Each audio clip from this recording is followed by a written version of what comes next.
اعوذ باللہ من الشیطان الرجیم بسم اللہ الرحمن الرحیم۔ ویورز السلام علیکم۔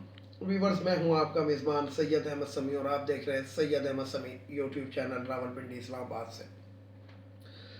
ویورز سب سے پہلے بات کریں گے کہ کل آسٹریلیا اور پاکستان کے درمیان میں ایک T20 کا کرکٹ میچ کھیلا گیا جو T20 ورلڈ کپ کا سیمی فائنل تھا، جس میں آسٹریلیا کو فتح نصیب ہوئی۔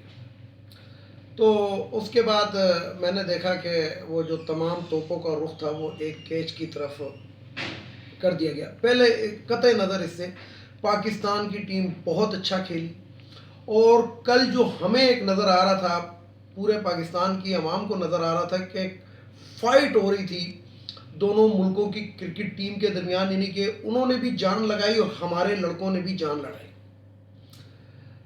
تو بہرحال وہ جو ایک کیچ ڈراپ ہو گیا، تو اس کیچ ڈراپ ہونے کے بعد میں اس کرکٹر کا نام جان بوجھ کے نہیں لے رہا، اس لیے نہیں لے رہا کہ اس کی دل آزاری ہوگی، حالانکہ اتنے بڑے میچز میں اتنی بڑی فیلڈنگ کے اندر کوئی ایک چھوٹی موٹی چیز ہو جاتی ہے۔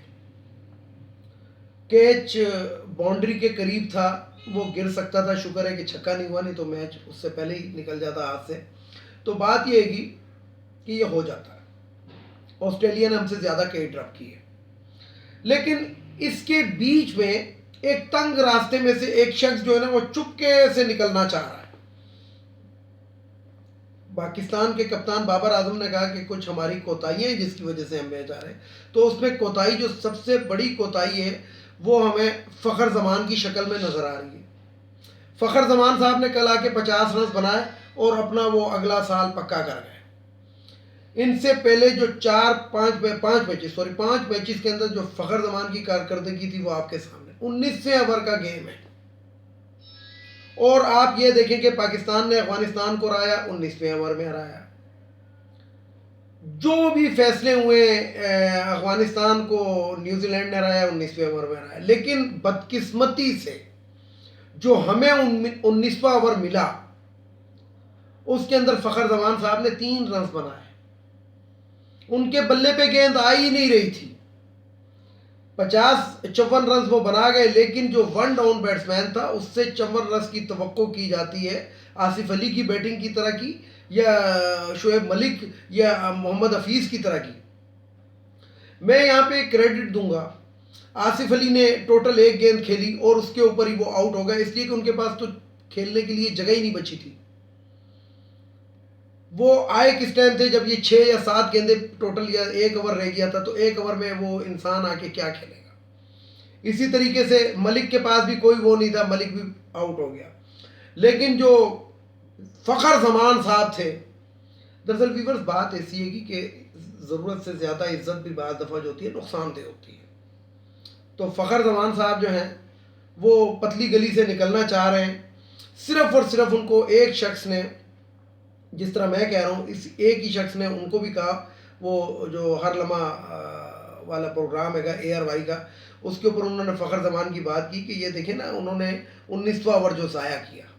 اگر پاکستان کے، میں نہیں کہتا کہ 20 رنز اور ہوتے ہیں، میں کہتا ہوں کہ اگر ہم 77 کے بجائے اگر 80s کی لائن میں ہوتے نا تو پاکستان بڑا اسٹرانگ تھا، کیونکہ ایک نفسیاتی دباؤ بہرحال آسٹریلیا کے اوپر ہوتا، اور پھر یہ اتنے رنز بھی آسٹریلیا نہیں بنا سکتا تھا اگر ہم 180 یعنی 181 سے لے کے 90 کی لائن میں ہوتے تو ویل ڈن فخر زمان۔ میں نے اپنی پیچھے ایک ویڈیو میں اور بھی کہا تھا کہ پتہ نہیں آپ کون سا گیم کھیل رہے ہیں، تو فخر زمان صاحب بہت دل برداشتہ ہوئے ہیں آپ کی ہم بیٹنگ دیکھ کے، کیونکہ آپ نے 54 بنائے لیکن وہ آپ نے پاکستان کے کام نہیں آئے۔ اس کے مقابلے میں جو انگلینڈ کا جو آسٹریلیا کا جو 49 بنا کر گیا ہے اس نے اپنے ملک کو جتا دیا، لیکن آپ کے 54 ہمیں جتا نہیں سکے، اس لیے کہ وہ 54 آپ کی ذات کے لیے تھے۔ آپ نے جس طریقے سے پہلے میچز کے اندر کھیلا اور کیچ دیے اور یہ کیے، اور آخری میچ کے اندر آپ کھیلے، اور لیکن آپ نے جتنی گیندیں آپ نے ضائع کر سکتے تھے آپ کی۔ اب آتے ہیں ویور ذرا، بہرحال اس سے قطع نظر پاکستان نے بہت اچھی کرکٹ کھیلی، اور ہماری تمام کی دعائیں پاکستان کے ساتھ ہیں کہ آئندہ بھی یہ اسی قسم کی کرکٹ کھیلیں۔ اپنی جان لڑائیں، جو 22 کروڑ 23 کروڑ عوام کی آپ نمائندگی کر رہے ہوتے ہیں شارجہ کے اندر یا کسی بھی شہر کے اندر یا کسی بھی ملک کے اندر، جو لوگ آپ کو کراؤڈ کے اندر پاکستانی دکھتے ہیں وہ اپنی پوری دیہڑی جو ہوتے ہیں وہ دیہڑی سے زیادہ پیسے لگا کر وہ آپ کا میچ دیکھنے آتے ہیں، آپ کی محبت میں آتے ہیں، آپ لوگوں کو اپریشیٹ کرنے آتے ہیں. تو پلیز ان کا خیال رکھیں. کل گراؤنڈ کے اندر کوئی ایسی نازیبہ حرکت ہارنے کے باوجود اس لیے نہیں ہوئی کہ کراؤڈ کو پتہ لگ رہا تھا کہ پاکستان کی ٹیم اپنی جان سے کھیل رہی ہے. ہار یا جیت کا فیصلہ اللہ تعالیٰ کے ہاتھ میں ہوتا ہے. اللہ تعالیٰ کی مرضی ہوتی ہے کہ اللہ تعالیٰ جس کو بھی جس عہدے پر فائز کر دے. اب آتے ہیں ذرا سیاست کی جانب. تو سب سے پہلے تو میں آپ کو بتاؤں کہ کل میں اپنی ویڈیو ریلیز نہیں کر سکا. اس کی وجہ ایک تو میچ تھا اور ایک میں نے ایک شادی میں بھی جانا تھا، تو جس وجہ سے میں اپنی نجی مصروفیات کی وجہ سے یہ کل اپنی ویڈیو نہیں ریلیز کر سکا. تو کل والی باتیں میں آج آپ کو بتاؤں کہ سب سے پہلی بات جو ہے اور بڑی افسوسناک بات ہے کہ شہباز شریف صاحب کی پیشی ہے کل، لیکن گزشتہ کل وہ شدید بیمار ہو گئے اور ایسے سخت بیمار ہوئے کہ مریم اورنگزیب نے بھی قوم سے دعاؤں کی اپیل کی ہے. مجھے یہ سمجھ نہیں آتا کہ ہر پیشی سے پہلے یا سیڑھیوں سے گر جاتے ہیں یا ان کی کمر میں موچ آ جاتی ہے یا یہ شدید بیمار ہو جاتے ہیں.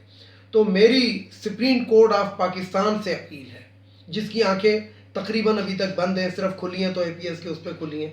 تو سپریم کورٹ آف پاکستان سے میری درد مندانہ اپیل ہے کہ پاکستان کے قابل ترین جو ڈاکٹرز ہیں، اس پہ میڈیکل اسپیشلسٹ، آئیز کے اسپیشلسٹ، سائیکو اسپیشلسٹ، جتنے بھی اسپیشلسٹ ہوتے ہیں، یعنی کہ انسان کے بال سے لے کے پیر کے ناخن تک کے جتنے بھی اسپیشلسٹ ہیں، ان کا ایک پینل بنائیں. اور جو سیاستدان بیمار ہو جاتے ہیں، جس میں شہباز شریف، خورشید شاہ، یہ کیا نام ہے، زرداری صاحب کی فریال تارپور ان کی بہن فریال زرداری صاحب، یعنی کہ جتنے بھی سیاستدان جو شدید علیل ہو جاتے ہیں، ان تمام ڈاکٹرز سے معائنہ ان کا کرایا جائے. اور جس طریقے سے سرکاری محکموں کے اندر ایک ہوتا ہے نا کہ کیٹیگری سی کر دیا جاتا ہے کہ یہ نہ نیکسٹ ڈیوٹی کر سکتے ہیں نہ پروموشن کر سکتے ہیں، تو اگر یہ اس قابل ہیں تو ان کی پھر کیٹیگری سی کر دی جائے تاکہ یہ نیکسٹ ٹائم سیاست پہ بھی حصہ نہ لے سکیں اور کسی چیز، کیونکہ قوم پہ احسان مت کریں. جب انہوں نے اپنا ٹی اے ڈی اے بڑھانا ہوتا ہے یہ بالکل ٹھیک ہو جاتے ہیں، عمرے پہ جانا ہے اگر سرکاری بالکل ٹھیک ہو جاتے ہیں، لندن جانا ہے بالکل ٹھیک ہو جاتے ہیں. لیکن بیمار کس ٹائم ہوتے ہیں؟ جب انہوں نے نیب پر آنا ہے، ایف آئی اے کی پیشی پہ آنا ہے، سی آئی اے کی پیشی پہ آنا ہے یا کسی بھی پیشی، یہ بیمار. تو بات یہ ہے کہ جتنا مرضی یہ کر لیں، اور جو ہمارے جج صاحبان ہیں وہ جو ٹس سے مس نہیں ہو رہے، صرف ٹس سے مس کس چیزوں پہ ہوتے ہیں کہ جس چیز کے اندر انہوں نے اپنی بلے بلے کرانی ہوتی ہے. آج اے پی ایس کے بارے میں بھی میں آپ کو بات بتا دوں. میں نے اپنی تحقیق کی، اے پی ایس کے اندر زیادہ وویلا وہ جو 2 جج صاحبان کے بچے شہید ہوئے، دیکھیں پھر میں یہ کہوں گا کہ بچے ہم سب کے سانچے، اس میں زیادہ جو بچے شہید ہوئے تھے وہ ان کا تعلق جو تھا وہ فوجی گھرانوں سے تھا، لیکن ان میں 2 جج صاحبان کے بچے بھی شہید ہو گئے تھے. وہ 2 جج صاحبان کے بچوں کے لیے یہ سو موٹو نوٹس لیا گیا ہے. تو دیکھیں کہ یہ کیسے کیسے لوگ ہیں. یعنی کہ جب افتخار چودھری کے بیٹے کے اوپر غبن کا الزام لگتا ہے کہ اس نے ملک ریاض سے پیسے لیے ہیں تو کیسے اس کو نکالا. جب قاضی فائز عیسیٰ کے اوپر کیس بنتا ہے کہ کرپٹ ہے تو کیسے اس کو نکالا. یعنی کہ ججز تو اپنے خلاف، اب 2 ججز کے بچے شہید ہوئے ہیں تو جج صاحبان وہ تو مستقبل کے، وہ بھی تو چیف جسٹس آف پاکستان تھے، تو اب ان کا معاوضہ تو بنتا ہے، تو وہ معاوضہ لینے کے لیے یہ تمام کارروائی ہوئی ہے اور یہ آئندہ بھی ہوگی، یہ بھی میں آپ کو بتاؤں. تو ویورز بات یہ کی کہ یہ تو میں ان لوگوں کی بات بتا رہا تھا کہ یہ کس لیے ہوا. لیکن میں اس سے پہلے جو بات کر رہا تھا سیاستدانوں کے بارے میں، کہ جتنے بھی سیاستدان، جب کرکٹ دیکھیں نا، کرکٹ کا میچ بھی ہو رہا تھا تو وہ اگر کسی کھلاڑی کو گیند ایسی جگہ پر لگ جائے تو ریٹائرڈ ہٹ ہو جاتا ہے، یعنی کہ اس میچ پہ وہ نہیں کہ مطلب ریٹائرڈ ہٹ ہو گیا. تو یہ جتنے بھی ایسے سیاستدان ہیں ان کو ریٹائرڈ ہٹ کر دیا جائے. ویسے تو ان کے ایک پیر جو ہے وہ کیلے کے چھلکے پہ، دوسرا قبر میں ہے، لیکن یہ پھر بھی جھوٹ بھی یہی بولیں گے سب کچھ. مشاہد اللہ مرحوم مرتے مر گئے، تو کر کے بولتے تھے، اور جناب اپنے آپ کو بالکل ایسا سمجھتے تھے کہ ڈائریکٹ مکے کی فلائٹ سے اتر کے ایوان بالا میں آ کے بیٹھے ہیں. لیکن موصوف اتنے بڑے کرپٹ تھے، اتنے بڑے کرپٹ تھے کہ اپنے پورے خاندان کو پی آئی اے میں نوکر کرا گئے. 4 بھائی، چاروں اسٹیشن کمانڈر دوسرے ملکوں میں، لاکھوں روپے پی آئی اے سے تنخواہ لے رہے ہیں. ایک وہ اسماعیل صاحب تھے جو ان کے وزیر خزانہ رہے تھے، وہ ماشاءاللہ اتنے قابل وزیر خزانہ تھے کہ انہوں نے کہا تھا کوئی اور دے نہ دے، کوئی ہم سے پی آئی اے خریدے تو اسٹیل مل مفت میں دے دیں گے، کیونکہ ان کے باپ کا اسٹیل مل تھا. تو ان کی کرپشنوں کی جتنی داستان ہے گی، اور ساتھ میں ان کی بیماریوں کی جتنی داستانیں ہیں گی. مشاہد اللہ مرحوم پی آئی اے میں لوڈر تھے، لیکن اللہ تعالیٰ نے ان کو اتنی ترقی دی نواز شریف کے توسط سے کہ کیا سے کیا بن گئے، اور ان کا تمام علاج انگلینڈ میں ہوتا تھا. اگر ان کے سر میں بھی درد ہوتا تھا تو وہ انگلینڈ جاتے تھے، جس طرح نواز شریف بھاگتا ہے. اب نواز شریف کی والدہ صاحبہ کے بارے میں ایک بات بتاؤں. موصوفہ 2013 سے 2018 تک صوبائی اسمبلی پنجاب کی ممبر رہی، خواتین کی مخصوص نشست پہ ایک سیشن اٹینڈ نہیں کیا، کچھ اٹینڈ نہیں کیا، تنخواہ پوری لیتی رہی. اس لیے میں کہتا ہوں کہ خواتین کی مخصوص نشستیں نہیں ہونی چاہیے، ختم ہونی چاہیے، کیونکہ یہ بھی کرپشن کی ایک شکل ہے.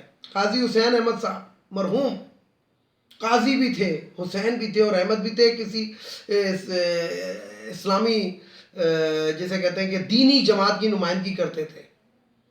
بیوی کو خواتین کی مخصوص نشست کے اندر قومی اسمبلی کا ممبر بنا دیا، اور بیٹی کو سینٹ کے اندر بنوا دیا، سیٹ دلوا دی. تو یہ پاکستان کا المیہ، یہی پاکستان کی حالت ہے. اور اسی کے نقش قدم کے اوپر اب سعد رضوی صاحب چلیں گے.